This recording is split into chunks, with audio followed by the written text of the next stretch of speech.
Laudetur Jesus Christus. Praised be Jesus Christ, and I would love to welcome all of you to this live broadcast. We're coming to you, as I said, live from Baghdad in Iraq. We're following Pope Francis on the first ever trip of a pope into the land of Abraham. Right now, we're seeing him with the president of Iraq. The official welcome ceremony in the presidential palace is about to begin. And our Holy Father will shortly be meeting with authorities, civil society, members of the diplomatic corps here in the presidential palace in Baghdad. Before going on, I would love to welcome all of you who are joining us for this broadcast, many of you connecting to us through the various Vatican media, Vatican radio channels. From wherever you're joining us, whatever time of the day, a warm welcome to all of you. Some of you joining through the Vatican Audio Live Events app, the Radio Vaticana Vatican Radio app, the Vatican News web portal, or the Vatican News English YouTube channel, or our Facebook Live feed. Many of you joining us through television, welcome to all of you, whether you're joining us through Catholic TV, Catholic Faith Network, Shalom World TV, EWTN, Salt and Light TV, at Madarshan TV, and all of you joining through radio. A warm welcome to all of you as well. We have some tuning in through Radio Maria in Latvia, and then also Radio Maria in Papua New Guinea, and Luminous Radio, and as we know, other internet sites throughout the world. Here we're seeing images from the presidential palace, and of course, the flags of the Holy See and Iraq. My name is Sister Bernadette Reese, and it's my pleasure to be able to provide you with the English language texts for today. As I said, this is the first ever apostolic journey of any pope here in Iraq, the land of Abraham, the father of the three monotheistic religions.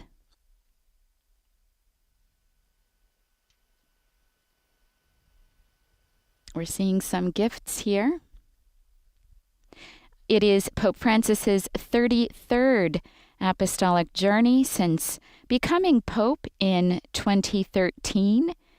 As we recall, his first apostolic journey was to Brazil.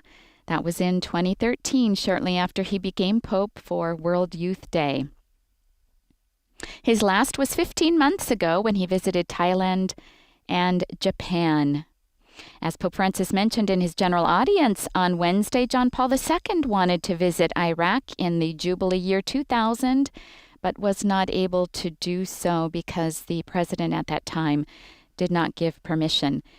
And on his way here this morning, our Holy Father left Rome. We're seeing now the medal for the visit. This is a gift our Holy Father just presented to the president. It shows a figure of Abraham on the left. We can see it just on the left there. He's getting up in movement to go after hearing the call of the Lord to get up and go forth from Ur. It also shows a palm with dates, a symbol of prosperity and material and spiritual wealth.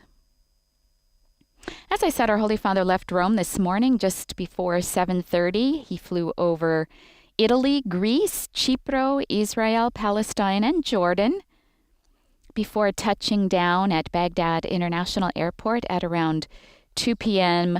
local time. And right now it's about 10 minutes to 4 in the afternoon local time. And on board, he brought an icon of Our Lady of Loreto with him. He usually travels with an icon of Our Lady of Good Air, or Buenos Aires.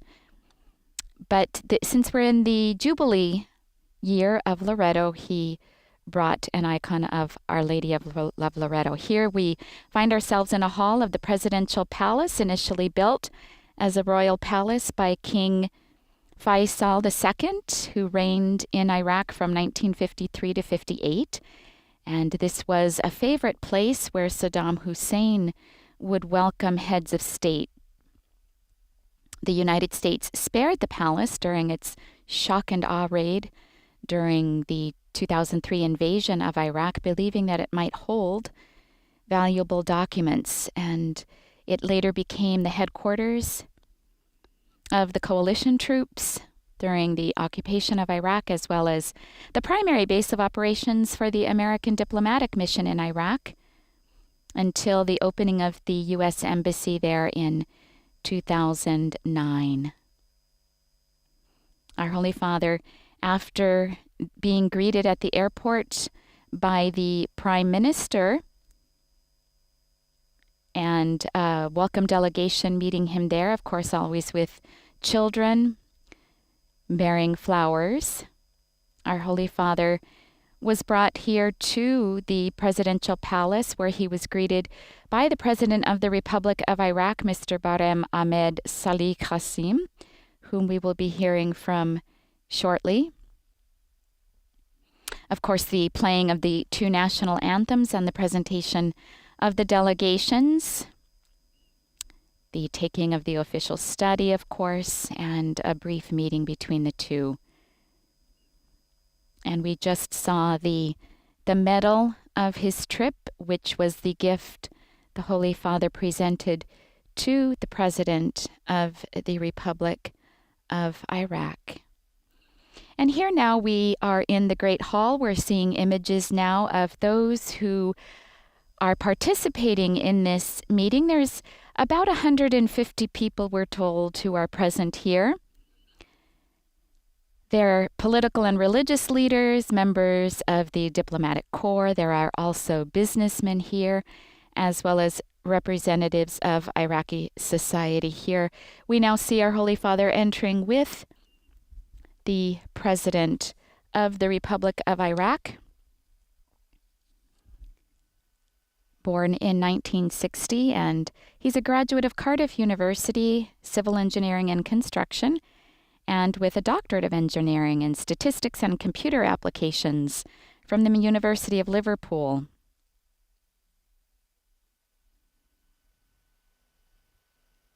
He was elected President of the Republic of Iraq by an overwhelming majority in October of 2018. He's married and has 2 children, and it is his privilege to be the first President of Iraq to welcome our Holy Father.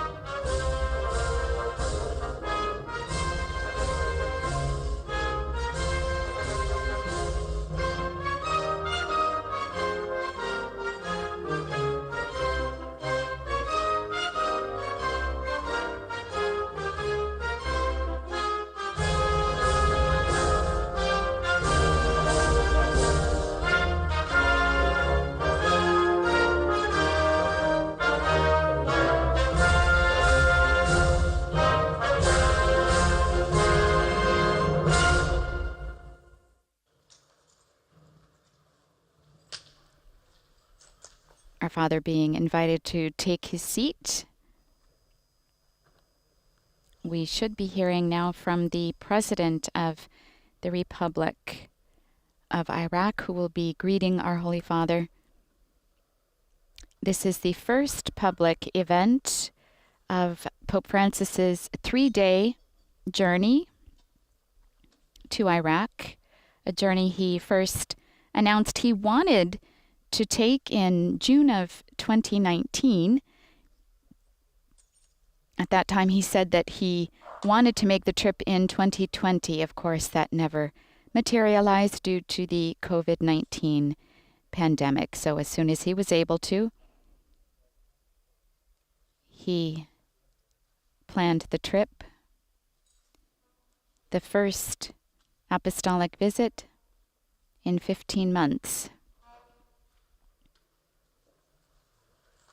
A few other dignitaries here have just taken their seats.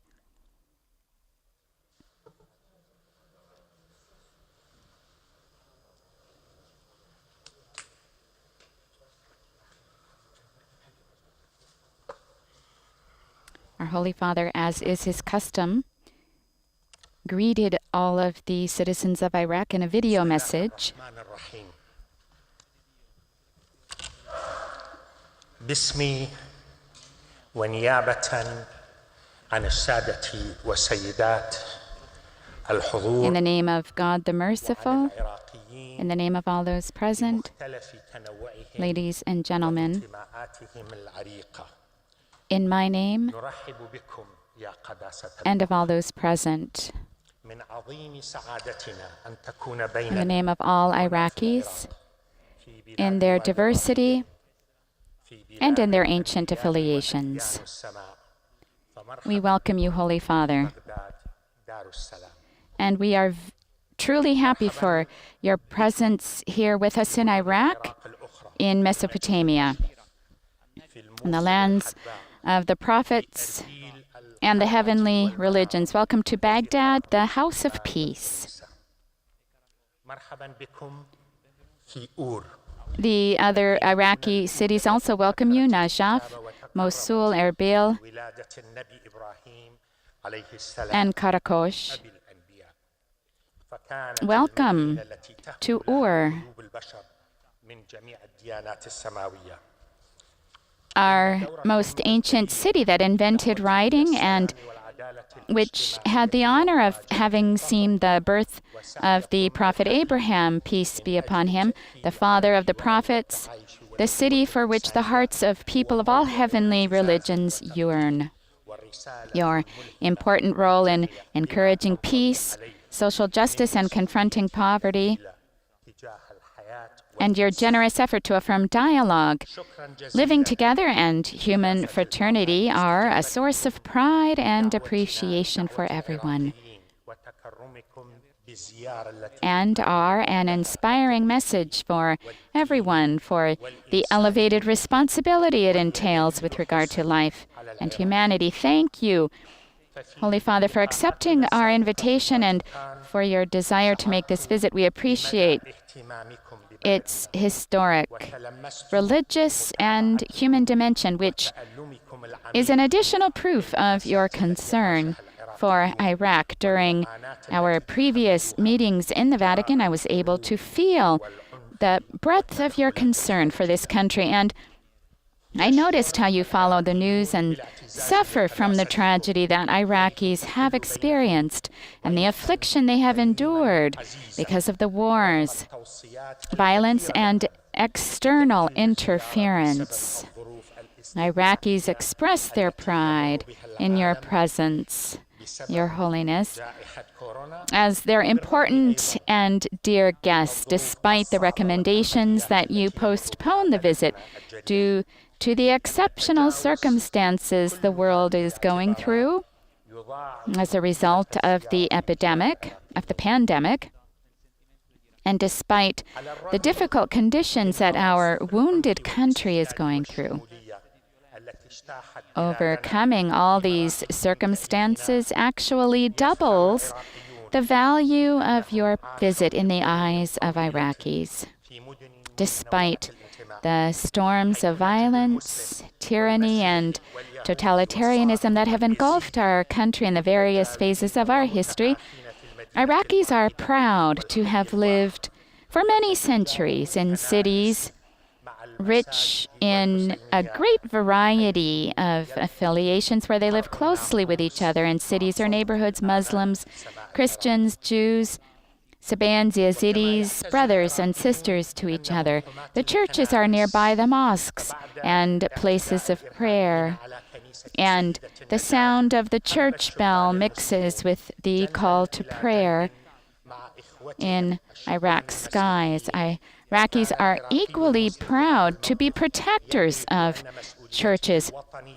After the terrorist attack on the Church of Our Lady of Salvation, young Muslims stood side by side with their young Christian brothers.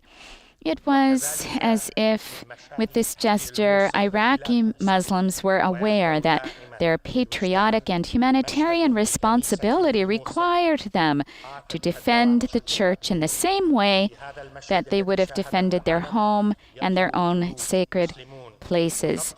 Similarly, Among the memorable scenes of the liberation of Mosul, that of a church ruined by ISIS terrorists, this scene comes to mind.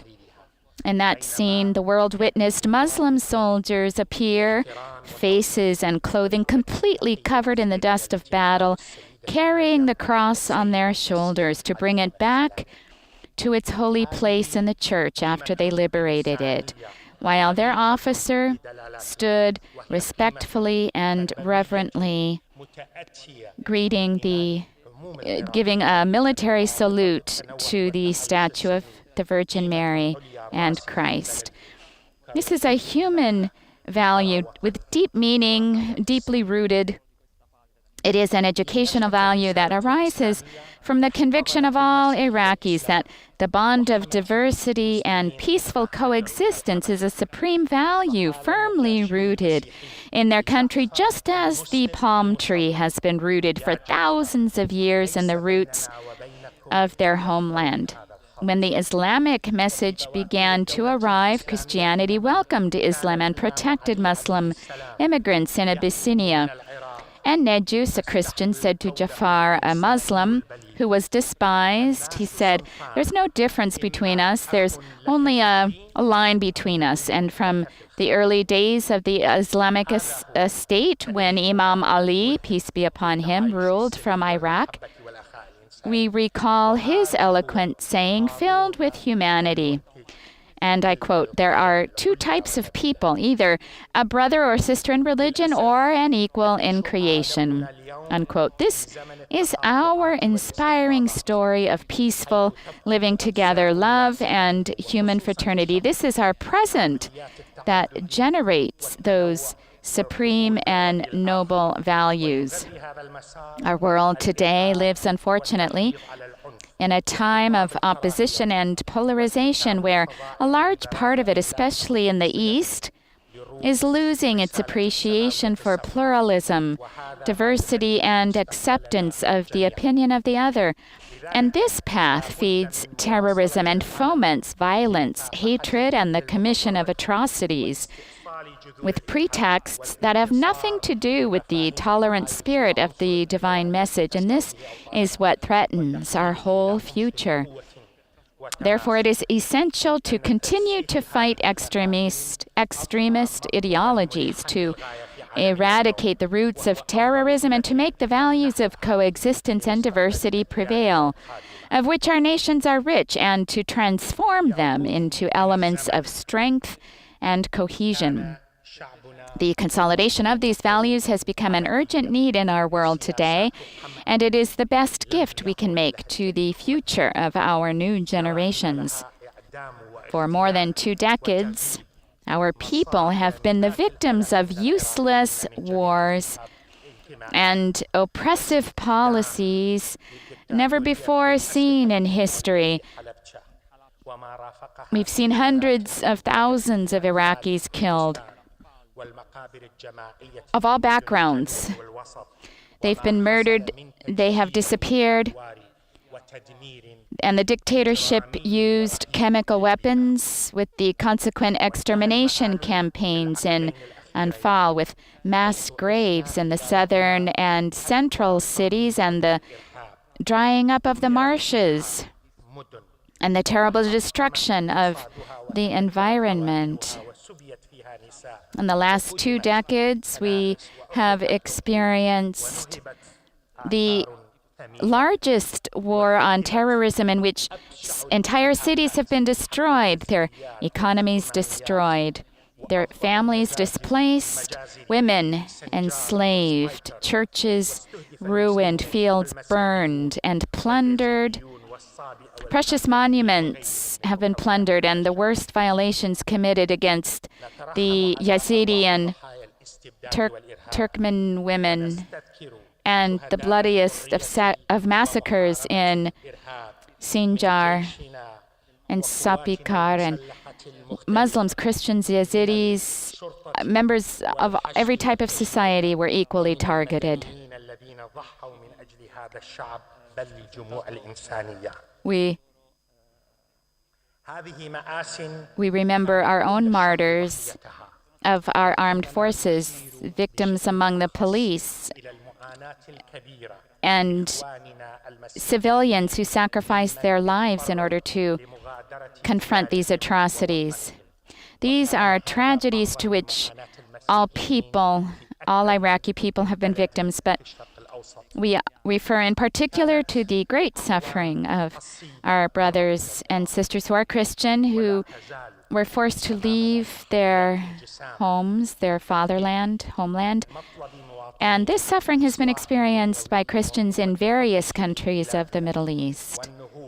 These have been difficult years for Iraq, and still we have numerous challenges, enormous challenges ahead of us to meet the demand of our citizens, a structural reform of the system of government in our country, the progress of the construction and consolidation of social justice, the challenge to offer jobs to our young people,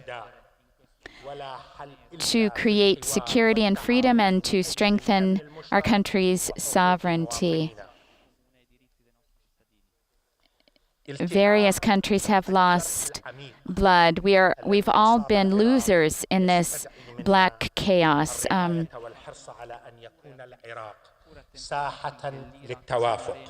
وجسرا للتواصل والتعاون بين دول المنطقة لا ساحة للصراع To heal the deep wounds afflicted by Iraq requires our care and commitment to ensure that Iraq becomes once again a place of harmony, a bridge for communication and cooperation, not a place of conflict and rivalry. This land needs to be independent with full, not partial, sovereignty. Iraq needs to be a part of the local reconstruction, respecting human rights and law. The Christians of Iraq, the Christians of the East, have given a lot to this land. They have faced the various challenges with their brothers of all confessions and have given an historic contribution of civilization in their own struggle. They've been very influential and rooted, and they have involved themselves in the construction of our societies and in giving life to authentic Eastern customs, traditions, and values. In recent times, Christians in the East have suffered various crises which have reduced their presence and pushed them to emigrate.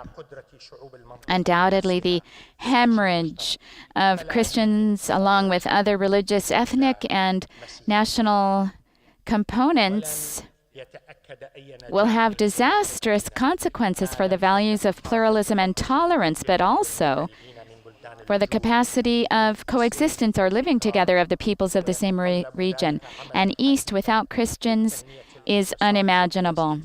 There will be no success in the East unless the displaced persons and expatriates return from the countries in which they have found asylum without coercion. And so I ask, this requires vigorous work for economic development and security and stability throughout the region so as to achieve a national atmosphere that attracts these immigrants and expatriates back, primarily Christians and Yazidis, etc. We need to emphasize that the living conditions under the threat of COVID-19 have once again confirmed that the world altogether needs to develop peace and solidarity, to overcome various polarizations and conflicts, to unite collective potential in the interest of progress at the service of life and humanity. Today, as you, Your Holiness, our dear and kind guest, come among us in Iraq, we believe this is a historic opportunity, an opportunity to reaffirm the values of love, peace, coexistence, that of welcoming others and supporting diversity or sustaining diversity enjoyed by our countries through humanitarian initiatives resounding all over the world so that cooperation and common work might achieve them. We, the descendants of the prophet Abraham, peace be upon him, followers of the Abrahamic religions, Iraqis and others, we cannot accept that terrorism and extremism are practiced in the name of religion, and we cannot accept injustice either, because Iraq deserves the best. Iraq deserves a promising future for all its children. It is a country that is rich in resources, that deserves to be in a situation of peace. It deserves better. It deserves a future of collaboration. And this can be done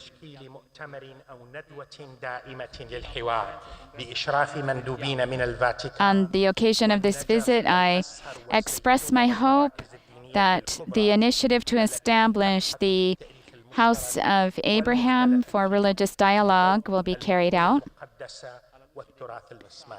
and that the permanent conference or symposium for dialogue will be established under the supervision of the Vatican delegates of Najaf, of Al-Azhar, of Zaytuna, and of the main religious centers that are researching the common and pluralistic history in the light of sacred objects or archaeology.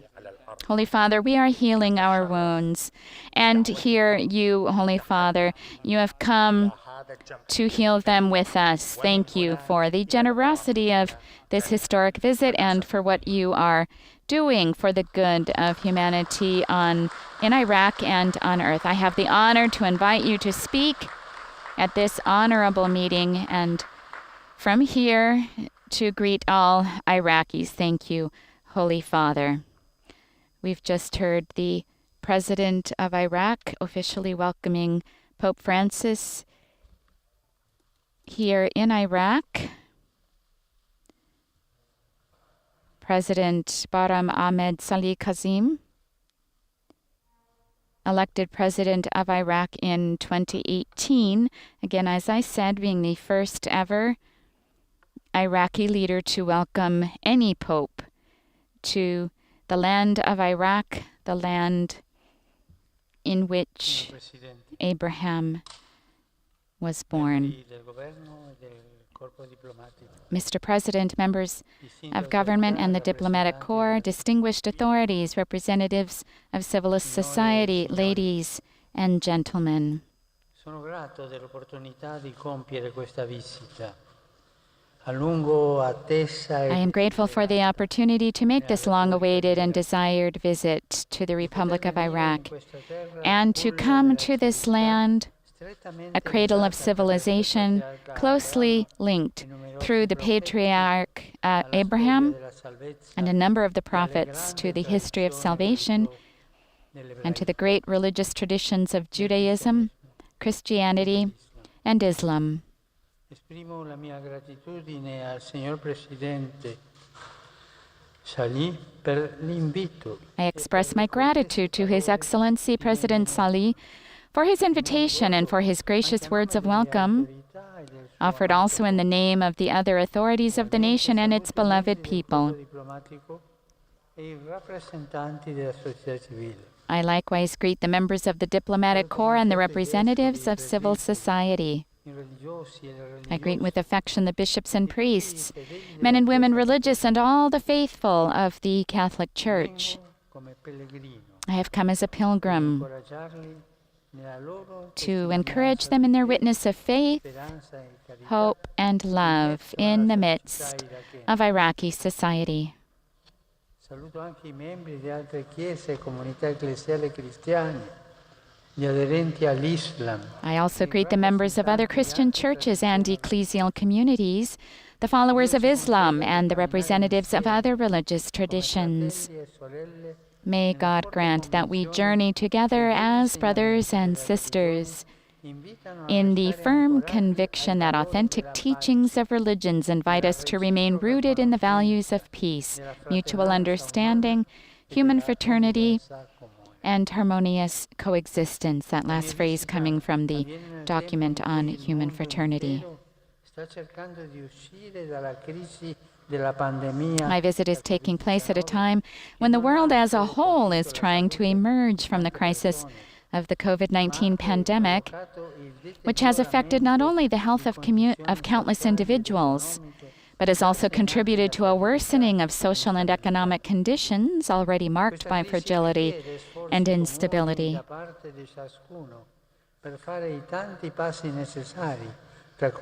This crisis calls for concerned efforts by all to make necessary steps, including an equitable distribution of vaccines for everyone. But this is not enough. This crisis is above all a summons to rethink our styles of life and the meaning of our existence, a quotation from Fratelli Tutti. It has to do with coming out of this time of trial better than we were before, and with shaping a future based more on what unites us than on what divides us.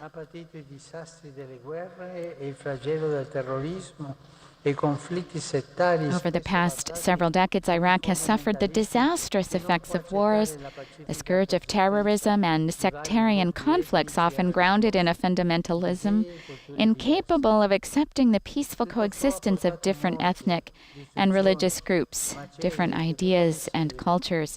All this has brought in its wake death, destruction, and ruin, not only materially.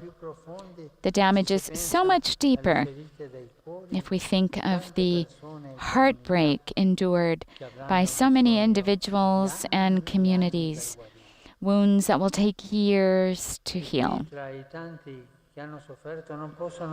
Here, among so many who have suffered, my thoughts turn to the Yazidis, innocent victims of senseless and brutal atrocities, persecuted and killed for their religious beliefs, and whose very identity and survival was put at risk.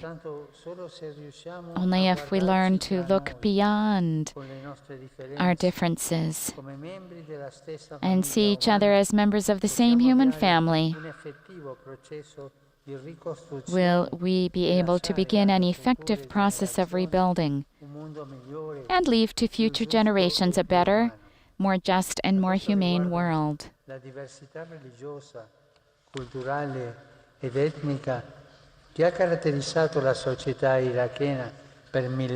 this regard, the religious, cultural, and ethnic diversity that has been a hallmark of Iraqi society for millennia is a precious resource on which to draw, not an obstacle to be eliminated. Iraq today is called to show everyone, especially in the Middle East, that diversity, instead of giving rise to conflict, should lead to harmonious cooperation in civil life.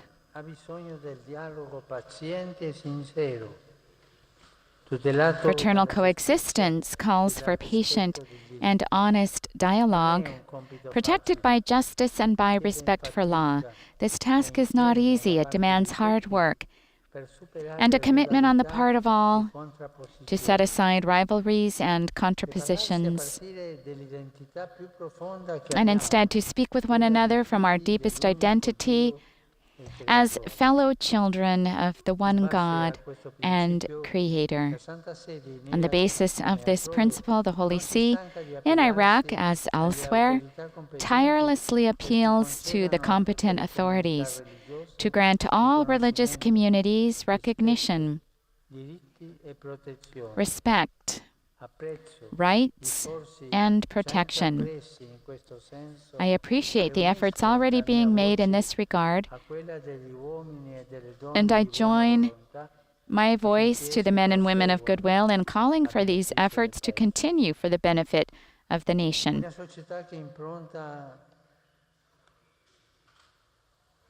Una società che porta l'impronta dell'unità fraterna è una società in cui i membri vivono tra loro in solidarietà. A society that bears the imprint of fraternal unity is one whose members live in solidarity with one another.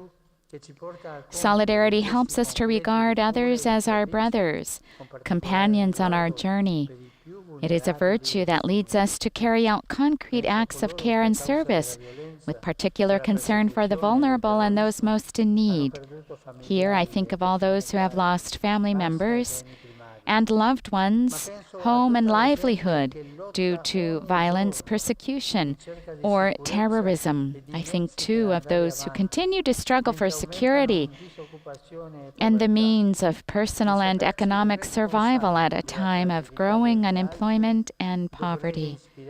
The consciousness that we are responsible for the fragility of others ought to inspire every effort to create concrete opportunities for progress, not only economically, but also in terms of education and care for our common home.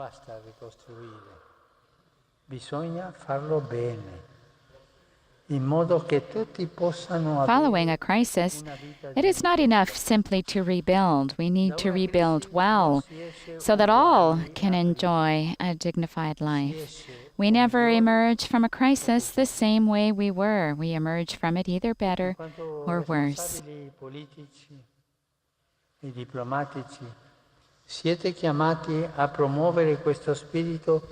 your positions as governmental leaders and diplomats, you are called to foster this spirit of fraternal solidarity. It is necessary but not sufficient to combat the scourge of corruption, misuse of power, and disregard for law. It is also necessary to promote justice, to foster honesty, transparency, and to strengthen the institutions responsible in this regard. In this way, stability within society grows and a healthy politics arises, able to offer everyone, especially to the young, of whom there are so many in this country, sure hope for a better future. Dear Mr. President, distinguished authorities, dear friends, I come as a penitent, asking forgiveness of heaven and my brothers and sisters for so much destruction and cruelty. I come as a pilgrim of peace in the name of Christ, the Prince of Peace. How often we've prayed in these years for peace in Iraq. St. John Paul II spared no initiative, and above all offered his prayers and sufferings for this intention. And God listens. God always listens. It's up to us to listen to Him and to walk in His ways. May the clash of arms be silenced. May their spread be curbed here and everywhere. May partisan interests cease, as well as those outside interests uninterested in the local population. May the voice of builders and peacemakers find a hearing, the voice of the humble, the poor, the ordinary men and women who want to live, work, and pray in peace. May there be an end to acts of violence and extremism, factions and intolerance. May room be made for all those citizens who seek to cooperate in building up this country through dialogue and through frank, sincere, and constructive dialogue. Citizens committed to reconciliation and prepared for the common good to set aside their own interests.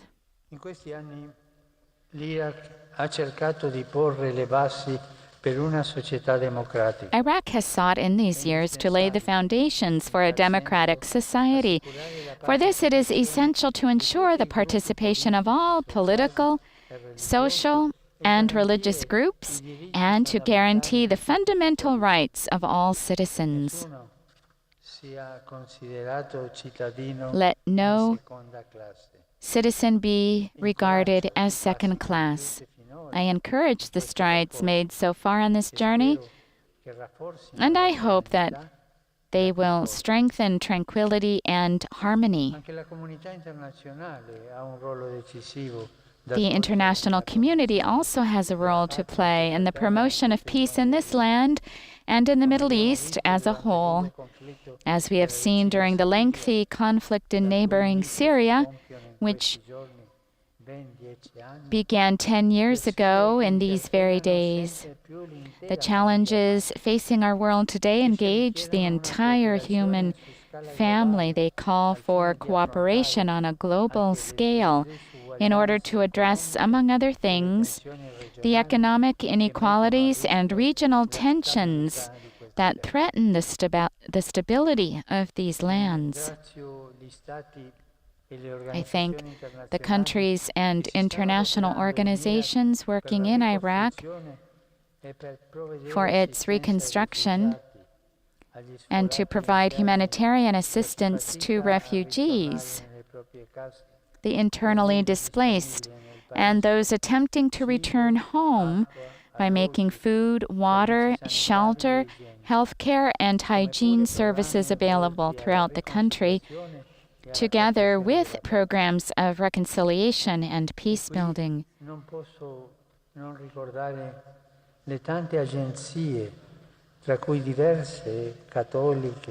Here, I cannot fail to mention the many agencies, including a number of Catholic agencies that for many years have been committed to helping the people of this country, meeting the basic needs of so many of our brothers and sisters. Meeting the basic needs of so many of our brothers and sisters is an act of charity and justice and contributes to a lasting peace. It is my prayerful hope that the international community will not withdraw from the Iraqi people, will not withdraw their outstretched hand of friendship from the Iraqi people, that they will help in constructive engagement and will continue to act in a spirit of shared responsibility with the local authorities without imposing political or ideological interests. Religion, by its very nature, must be at the service of peace and fraternity. The name of God cannot be used to justify acts of murder, exile, terrorism, or oppression. On the contrary, God, who created human beings equal in dignity and rights, calls us to spread the values of love, goodwill, and harmony. In Iraq, too, the Catholic Church wants to be a friend to everyone and, through interreligious dialogue, to cooperate constructively with other religions in serving the cause of peace. The ancient presence of Christians in this land and their contributions to the life of the nation constitute a rich heritage that they wish to continue to place at the service of everyone. Their participation in public life as citizens with full rights, freedom, and responsibility will testify that a healthy pluralism of religious beliefs, ethnicities, and cultures can contribute to the nation's prosperity and harmony. Dear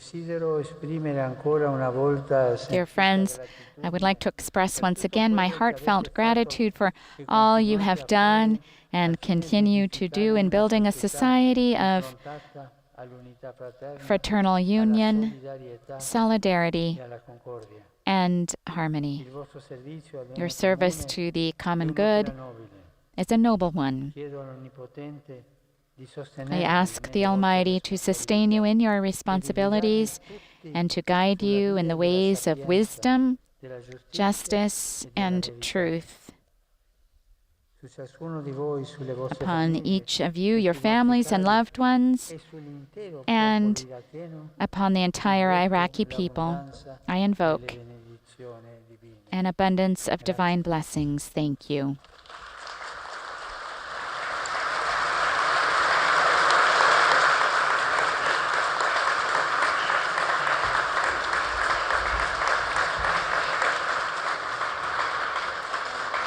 Our Holy Father just finished his discourse here to the 150 people present in the hall of the presidential palace in Baghdad in this first public event of Pope Francis's apostolic visit to Iraq.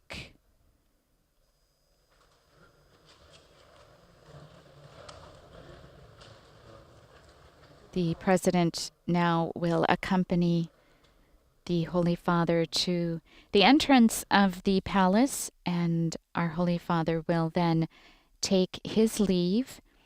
His next scheduled stop is the Syriac Catholic Cathedral of Our Lady of Salvation. We heard this church mentioned in the President's address, where he said that both Muslim and Christian young people stood side by side after the destruction of that beloved place of worship for Catholic Christians here in Baghdad. Our Holy Father here surrounded, as we see, by members of the diplomatic corps and government and religious leaders present here.